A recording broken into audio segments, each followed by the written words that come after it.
एक पेशेंट आए हमारे पास और उनके गुस्से की कंडीशन ये थी कि उनका वैवाहिक जीवन में बहुत ज़्यादा प्रॉब्लम हुई। तो उन्होंने बोला हमसे कि भाई गुस्से की वजह से मेरे को ऐसा प्रॉब्लम हो रही है, तो प्लीज़ मेरी हेल्प कीजिए। तो हमने उनको सिंपल एक एग्ज़ाम्पल दे के बोला कि जब भूख लगती है तो थोड़ा चिड़चिड़ापन और गुस्सा आता है। तो उन्होंने बोले हाँ सर। तो वैसे हमने उनको बोला कि आप अपना एक ऐसे चीज़ों को लिखिए या उनको समझने की कोशिश कीजिए, क्योंकि हर किसी के गुस्सा करने के रीज़न अलग होते हैं। फॉर एग्ज़ाम्पल जैसे अभी जैसे आप बोल रहे हैं कि शादी में आपको प्रॉब्लम हो रही है, तो भाई क्या होता है। तो अभी काफ़ी ये लंबी बात है, मैं आपको सिंपल समराइज़ करके छोटा करके बता रहा हूँ ताकि आपको एंगर मैनेजमेंट का ये सिस्टम कैसा है, क्या है, वो समझ में आए। तो उन्होंने एक लिस्ट बनाई कि उनको कब कब गुस्सा आता है, और इसमें मेडिटेशन भी उन्होंने किया, तब उनको ये समझ में आया।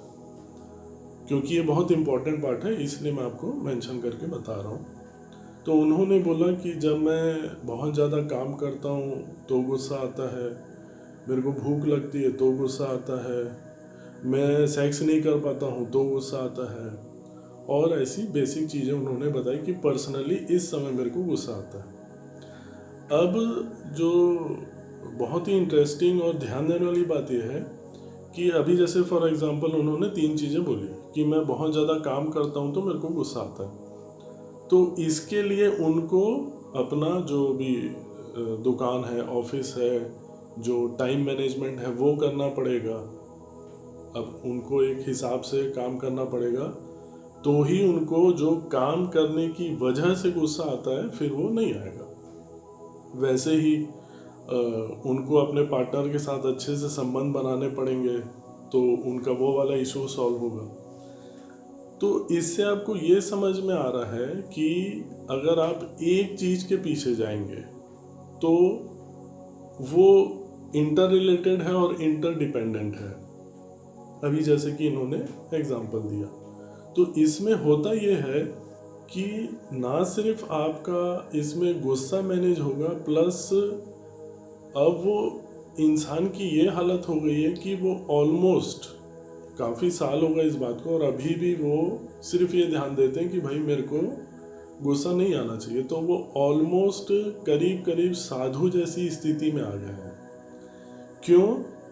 उसका रीज़न ये है, जैसे प्लस उनका गुस्सा तो मैनेज हो रहा है, लेकिन वो एक प्रकृति के नियम से रिजोनेट हो रहे हैं कि प्रकृति कैसे इंटर रिलेटेड है और इंटर डिपेंडेंट है। जैसे मैंने एग्जांपल दिया कि उनको अपना टाइम मैनेज करना पड़ेगा, उनको अपना सेक्स मैनेज करना पड़ेगा, उनको अपना ऑफिस मैनेज करना पड़ेगा, तब कहीं जाके उनका गुस्सा होगा। अब इसमें बहुत प्यारी चीज़ है कि सिर्फ नेगेटिव चीज़ की बात नहीं, गुस्सा एक थोड़ा सा नेगेटिव चीज़ होता है।